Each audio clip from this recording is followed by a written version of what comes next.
ಎರಡು ವಿಚಾರ ಗಮನದಲ್ಲಿ ಇಟ್ಕೋಬೇಕು ಇಂಥ ಪ್ರಕರಣಗಳಲ್ಲಿ. ಒಂದು, ರಾಜಕೀಯವಾಗಿ ಮಾತನಾಡ್ತಕ್ಕಂಥದ್ದು, ರಾಜಕೀಯವಾಗಿ ಹೇಳಿಕೆಗಳನ್ನು ಕೊಡ್ತಕ್ಕಂಥದ್ದು, ಅದು ಒಂದು ಭಾಗ. ಅದನ್ನ ಅವರು ವಿರೋಧ ಪಕ್ಷದವರು ಅಥವಾ ಬೇರೆ ಬೇರೆಯವರು ರಾಜಕೀಯವಾಗಿ ಹೇಳಿಕೆಗಳನ್ನು ಕೊಟ್ಟಿರೋದು ನಾವೆಲ್ಲ ಗಮನಿಸಿದ್ದೇವೆ. ಆದರೆ ಕಾನೂನಾತ್ಮಕವಾಗಿ ಏನು ಮಾಡಬೇಕು ಅನ್ನೋದು ಬಹಳ ಮುಖ್ಯ. ಅದನ್ನ ಇವತ್ತು ಪ್ರಕಟಣೆ ಮಾಡ್ತಾರೆ. ಆದಾಗ ನೋಡೋಣ ಮುಂದೆ ಅದೇನು ತೀರ್ಪು ಏನು ಬರುತ್ತೆ, ಅದ್ರ ಮೇಲೆ ನಾವು ಏನು ಕ್ರಮ ತಗೋಬೇಕು ಅದನ್ನ ತಗೊಳ್ತೇವೆ.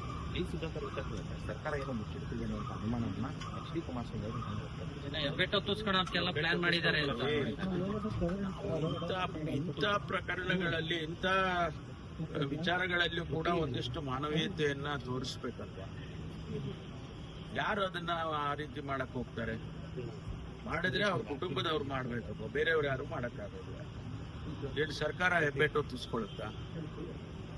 ಅದು ನಾವು ಒಂದಿಷ್ಟು ಮಾನವೀಯತೆ ನಮಗೆ ನಾವು ಪ್ರದರ್ಶನ ಮಾಡಬೇಕಾಗುತ್ತೆ. ಇಂಥ ಪ್ರಕರಣಗಳು ಅವರು ಕಷ್ಟದಲ್ಲಿದ್ದಾರೆ, ಅವರು ಇಂಟೆನ್ಸಿವ್ ಕೇರ್ನಲ್ಲಿ ಅವರಿನ್ನೂ ಕೂಡ ಅವರಿಗೆ ಪ್ರಜ್ಞೆ ಬಂದಿಲ್ಲ ಅಂತ ಹೇಳಿದ್ರು.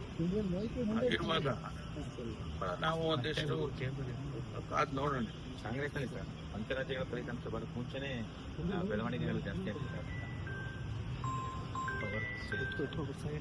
ಯಾವ ಬೆಳವಣಿಗೆ? ಕಾಂಗ್ರೆಸ್ನಲ್ಲಿ ರಾಜಕೀಯ ಬೆಳವಣಿಗೆ. ರಾಜಕೀಯ ಮಾಡೋದೇ ರಾಜಕೀಯ, ಏನು ಬೆಳವಣಿಗೆ?